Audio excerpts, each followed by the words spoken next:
അതെ, നമുക്കറിയാം, പ്രസിദ്ധ പത്രപ്രവർത്തകനായ ജമാഅത്തെ ഇസ്ലാമി ഒരു സമ്മേളനം നടത്തിയപ്പോൾ ആ സമ്മേളനത്തിലേക്ക് പ്രധാനപ്പെട്ട ഒരു അതിഥിയായി ക്ഷണിച്ച ഫഹ്മി ഹുവൈദി എന്ന് പറയുന്ന ആ നിരീക്ഷകൻ അദ്ദേഹത്തിന്റെ അൽ ഖുർആൻ വസുൽത്താൻ എന്ന ഗ്രന്ഥത്തിൽ കൃത്യമായി രേഖപ്പെടുത്തുന്നു, അക്സറുർ റുദൂദി ശുയൂഅൻ ബൈനൽ ഇസ്ലാമിയ്യീന അൽആൻ ഇബാറത്തു ഹുകൂമത്തില്ലാഹി അല്ലതി യഅതി ബിഹാ ഹിസ്ബുല്ലാഹ് ലിതുഅലാ കലിമത്തുല്ലാഹ് വഹഉലാഇ ഹും ദുആതു ഹാകിമിയ്യത്തില്ലാഹ് സുബ്ഹാനഹു വഹുവ അത്തഅബീറു അല്ലദി സഖഹുൽ ഫഖീഹ് അൽ പാകിസ്ഥാനി അൽ കബീർ أبو الأعلى مودودي واستخدمه وطوره في العالم العربي السيد قطب.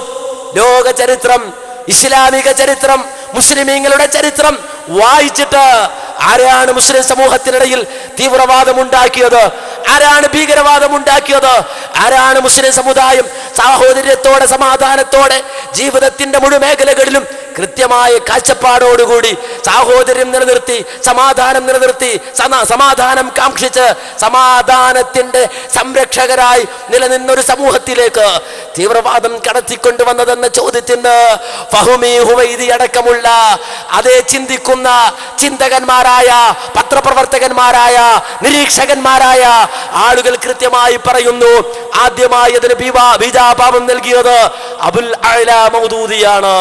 അതിന് അതേ അറബി ലോകത്ത് സ്വാധീനം നേടിക്കൊടുത്തത് സയ്യിദ് ഖുത്ബാൻ. സയ്യിദ് ഖുത്ബിന്റെ ലേഖനങ്ങൾ, അബുൽ അഅ്ല മൗദൂദിയുടെ ലേഖനങ്ങൾ, ആ ലേഖനങ്ങളിലൂടെയാണ് തീവ്രവാദം കടന്നു വന്നത്. ആ ലേഖനങ്ങളാണ് ഈ രൂപത്തിൽ പ്രവർത്തിക്കുന്ന രഹസ്യ സംഘടനകള് ആ സംഘടനകൾ അജണ്ടയായി സ്വീകരിക്കുകയും അതുപോലെ തന്നെ ഈ രൂപത്തിലുള്ള ലേഖനങ്ങൾ രഹസ്യമായി പ്രവർത്തിക്കുന്ന സംഘടനകൾ സ്വീകരിച്ചുകൊണ്ട് അവരുടെ ക്ലാസുകളിൽ കൃത്യമായി പഠിപ്പിക്കപ്പെടുകയും ചെയ്തത് എന്ന് ഫഹ്മി ഹുവൈദി തന്നെ രേഖപ്പെടുത്തിയത് നമുക്ക് കാണാൻ കഴിയും. ഈ രൂപത്തിൽ മുസ്ലിം സമുദായത്തിന്റെ ഉള്ളിൽ തന്നെ ഒരു വിങ്ങിനെ രൂപാന്തരപ്പെടുത്തി. അപ്പോൾ സംഗതി കുറച്ചുകൂടി ഫിറ്റായി. ഒരു ഭാഗത്ത് അല്ലെങ്കിൽ ഇസ്ലാമിന്റെ പുറത്തു നിന്നുകൊണ്ട് ഇസ്ലാമിന്റെ ശത്രുക്കൾ പ്രഖ്യാപിക്കുന്നു ഇസ്ലാം ഭീകരവാദമാണെന്ന്. അത് പറയുമ്പോൾ തെളിവ് നിരത്തണം. അവര് പുറത്തു നിന്ന് പറയുമ്പോൾ അത് ഇസ്ലാമിന്റെ പേരിൽ ബോംബുകളുമായി, ആയുധങ്ങളുമായി, പടക്കോപ്പുകളുമായി, തോട്ടകളുമായി, അതുപോലെ തന്നെ വെടിക്കോപ്പുകളുമായി, മാരകായുധങ്ങളുമായി രംഗത്ത് വരുന്ന ആളുകൾ ഇവിടെ ഉണ്ടാകുന്നു. ആളുകൾ രംഗത്ത് വരുന്നു. നിങ്ങൾ മനസ്സിലാക്കണം, ഇത് ആസൂത്രിതമായൊരു നീക്കം. അതിനുവേണ്ടി മാധ്യമങ്ങൾ ഉപയോഗിച്ചിട്ടുണ്ട്, അതിനുവേണ്ടി വാർത്തകൾ ഉപയോഗിച്ചിട്ടുണ്ട്, അതിനുവേണ്ടി പ്രസിദ്ധീകരണങ്ങൾ ഉപയോഗിച്ചിട്ടുണ്ട്, അതിനുവേണ്ടി സിനിമകൾ ഉപയോഗിച്ചിട്ടുണ്ട്, അതിനുവേണ്ടി കാർട്ടൂണുകൾ ഉപയോഗിച്ചിട്ടുണ്ട്. ഇസ്ലാം തീവ്രവാദമാണ്, ഭീകരവാദമാണ് എന്ന് വരുത്തി തീർക്കാൻ തന്നാലാവുന്ന എല്ലാ പണിയും ഇസ്ലാമിന്റെ ശത്രുക്കൾ ചെയ്തിട്ടുണ്ട്. ചരിത്രപരമായ ഒരു യാഥാർത്ഥ്യമാണിത്, കണ്ടുകൊണ്ടിരിക്കുന്ന ഒരു യാഥാർത്ഥ്യമാണിത്. എത്രത്തോളം എന്ന് ചോദിച്ചാൽ നമുക്കെല്ലാവർക്കും അറിയാം, 2001 സെപ്റ്റംബർ 11 വേൾഡ് ട്രേഡ് സെന്റർ തകർക്കപ്പെട്ട ആ അവസ്ഥ, ആ വേൾഡ് ട്രേഡ് സെന്റർ തകർക്കപ്പെട്ട ഒരവസ്ഥയിൽ നമുക്കറിയാം ആ വേൾഡ് ട്രേഡ് സെന്റർ തകർന്നത് എങ്ങനെ എന്ന ചോദ്യത്തിന് ഉത്തരം ഇപ്പോൾ ഞാൻ കാണുന്നില്ല. അത് മറ്റൊരു വിഷയമാണ്, വിശദീകരിക്കപ്പെടേണ്ടതുമാണ്. എന്നാൽ ആ വേൾഡ് ട്രേഡ് സെന്റർ തകർന്നു കഴിഞ്ഞപ്പോൾ അമേരിക്കൻ പട നേരെ അഫ്ഗാനിസ്ഥാനിലേക്ക് പുറപ്പെടുന്നു. കാര്യം, ആ വേൾഡ് ട്രേഡ് സെന്റർ തകർന്നപ്പോൾ ലോകം മുഴുക്കെ കേട്ട ഒരു പേര് അത് ഉസാമ ബിൻ ലാദൻ എന്ന ഒരു മനുഷ്യന്റെ പേരായിരുന്നു. അതുവരെ അത്രമാത്രം ശക്തമായി കേട്ടിട്ടില്ല. ഏതെല്ലാം ചില സ്ഥലങ്ങളിൽ എന്തൊക്കെയോ കമ്പനികൾ ആ പേരിലുണ്ട് എന്നല്ലാതെ ആ രൂപത്തിൽ ശക്തമായ ഒരു മുന്നേറ്റം നടത്തിയ ഒരു വ്യക്തിയെ കുറിച്ച്, മുസ്ലിമിനെ പ്രതിനിധീകരിക്കുന്ന ഒരു മുസ്ലിം നേതാവിനെ കുറിച്ച് അന്ന് വരെ ആരും കേട്ടില്ല. എന്നാൽ അന്ന് കേട്ടു. ആര്? Osama bin Laden. ആ ഉസാമ ബിൻ ലാദൻ അഫ്ഗാനിസ്ഥാനിലുണ്ടെന്ന് അമേരിക്ക. നേരെ അമേരിക്ക പുറപ്പെടുന്നു. എങ്ങോട്ട്? അഫ്ഗാനിസ്ഥാന്റെ മലവടക്കുകളിലേക്ക്. അങ്ങനെ അഫ്ഗാനിസ്ഥാന്റെ മലവടക്കുകളിലേക്ക് അമേരിക്കൻ യുദ്ധക്കപ്പലുകൾ നീങ്ങുമ്പോൾ ഇന്ത്യ രാജ്യത്ത്, ഈ കൊച്ചു കേരളത്തിൽ അതേ പത്രങ്ങൾ നിരന്നു, മാസികകൾ നിരന്നു, മഷി നിരന്നു, അച്ചടി സാമഗ്രികൾ നിരന്നു. അങ്ങനെ ഇതാ ലേഖനങ്ങൾ പുറത്തു വരാൻ തുടങ്ങി. ആ സമയത്ത് പുറത്തു വന്ന ഒരു ഇന്ത്യ ടുഡേയാണ് എൻ്റെ കയ്യിലുള്ളത്. ഒരു ഇന്ത്യ ടുഡേ മാത്രമല്ല, 1000 ഉദാഹരണങ്ങൾക്കിടയിൽ ഒരു ഉദാഹരണം എന്ന നിലക്ക് ഉയർത്തിപ്പിടിക്കാൻ കഴിയുന്ന ഒരു ഇന്ത്യ ടുഡേ. ഈ ഇന്ത്യ ടുഡേയിൽ നമുക്ക് കാണാം ഒരു ടൈറ്റിൽ. എന്താണ് ടൈറ്റിൽ? അഫ്ഗാനിസ്ഥാൻ സ്പെഷ്യൽ. അമേരിക്ക അഫ്ഗാനിസ്ഥാനിലേക്ക് പുറപ്പെട്ടതിന് സ്പെഷ്യലായി ഇറക്കുന്ന ഇന്ത്യ ടുഡേയിൽ അവിടെ അതിന്റെ ടൈറ്റിലായി കൊടുത്തത് ഇസ്ലാംസ് ബുക്കാനിയേഴ്സ് എന്നാണ്. ഇസ്ലാംസ് ബുക്കാനിയേഴ്സ് എന്നാണ് ടൈറ്റിൽ കൊടുത്തത്. ഈ ഇംഗ്ലീഷ് പതിപ്പ് പുറത്തിറങ്ങി. ആ ഇംഗ്ലീഷ് പതിപ്പ് പുറത്തിറങ്ങി ഏതാനും ദിവസങ്ങൾ കഴിഞ്ഞപ്പോൾ അതിന്റെ മലയാള പതിപ്പും പുറത്തിറങ്ങുകയാണ്. അതിന്റെ മലയാള പതിപ്പ് പുറത്തിറങ്ങിയപ്പോഴോ എല്ലാം കൃത്യം, അഫ്ഗാനിസ്ഥാൻ സ്പെഷ്യൽ. ശരി, അഫ്ഗാനിസ്ഥാൻ പതിപ്പ്, അതിന്റെ മലയാളം ഇന്ത്യ ടുഡേ. അത് പിന്നെ പരിഭാഷപ്പെടുത്താൻ കഴിയാത്തത് കൊണ്ട് ഇന്ത്യ ടുഡേ എന്ന് തന്നെയുണ്ട്. അടുത്തത് ഇസ്ലാംസ് ബുക്കാനിയേഴ്സ് എന്ന ഇംഗ്ലീഷ് ആ വാചകത്തിന്റെ പരിഭാഷ മതഭ്രാന്തിന്റെ പോരാളികൾ എന്നാണ്. മതഭ്രാന്തിന്റെ പോരാളികൾ ആര്? അഫ്ഗാനിസ്ഥാനിലുള്ള മുസ്ലിങ്ങൾ മതഭ്രാന്തന്മാരാണ്. അവർക്ക് മതഭ്രാന്തുണ്ട്. ആ മതഭ്രാന്ത് എന്ന വാക്ക് ഏത് വാക്കിന്റെ പരിഭാഷ? ഇസ്ലാം എന്ന വാക്കിന്റെ പരിഭാഷ.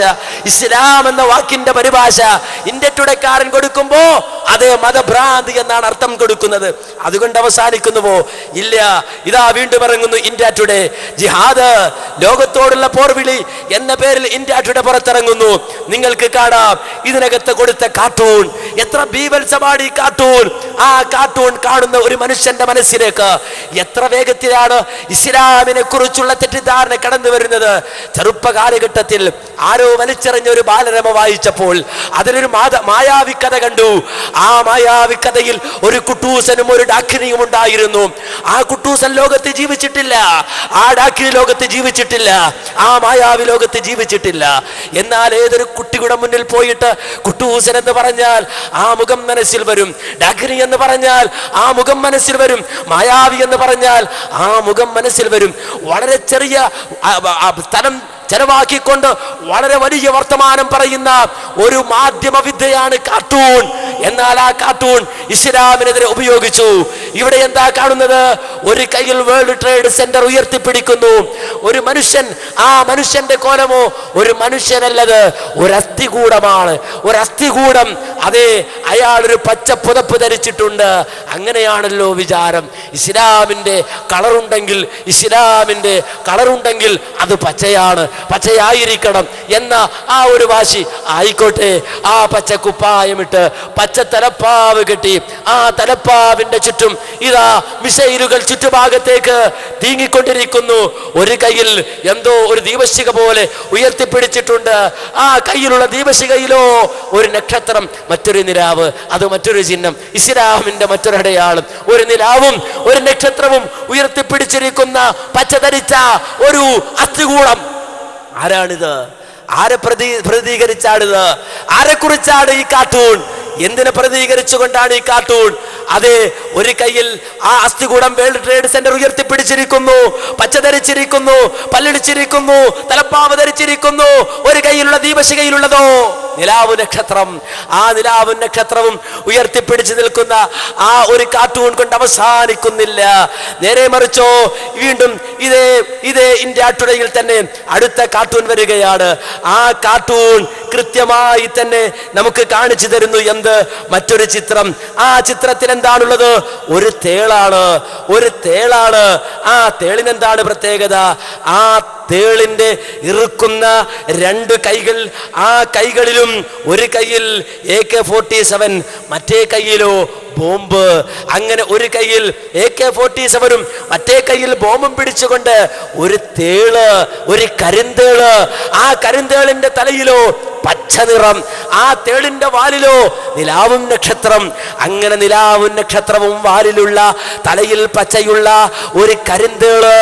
ആ കരിന്തേള് ഒരു കയ്യിൽ AK-47 മറ്റേ കയ്യിൽ ബോംബുമായി ഇഴഞ്ഞു നീങ്ങുന്ന ഒരു ചിത്രമാണ് കാർട്ടൂണായി ഇന്ത്യ ടുഡേക്കാരൻ നൽകിയതെങ്കിൽ, ഇങ്ങനെ നൂറുകണക്കിന് കാർട്ടൂണുകളിലൂടെ കിട്ടിയ അവസരം മുതലാക്കിക്കൊണ്ട് അമേരിക്കയിൽ തകർന്ന ഒരു വേൾഡ് ട്രേഡ് സെന്ററിന്റെ പേര് പറഞ്ഞുകൊണ്ട് ലോക മനുഷ്യ മനസ്സുകളുടെ മുന്നിൽ ഇസ്ലാമിനെ ഭീകരമായി ചിത്രീകരിക്കാനുള്ള അവസരം ലോകത്തിന്റെ മുക്കുമൂലകളിൽ എല്ലാ മാധ്യമങ്ങളും കഴിവിന്റെ പരമാവധി മുതലാക്കി എന്നത് കൂടുതൽ തെളിവുദ്ധരിക്കാതെ മനസ്സിലാക്കാൻ കഴിയുന്ന ഒരു യാഥാർത്ഥ്യമാണ്. ഇങ്ങനെ കാർട്ടൂണുകളിലൂടെ ഇസ്ലാമിനെ തെറ്റിദ്ധരിപ്പിച്ചു.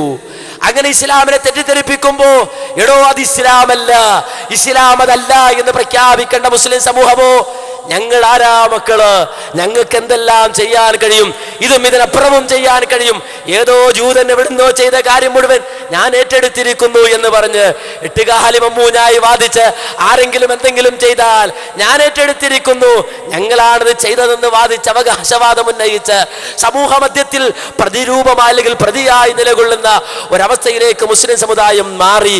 അങ്ങനെ മാറുന്ന ഘട്ടത്തിൽ തന്നെ മുസ്ലിം സമൂഹത്തിന്റെ ഇടയിൽ ഇസ്ലാമിന്റെ ശത്രുക്കൾ പ്രചരിപ്പിക്കുന്ന ആ പ്രചണ്ഡവേലയ്ക്ക് സഹായകമായ നിലക്കുള്ള പ്രവർത്തനങ്ങൾ ഉണ്ടായി.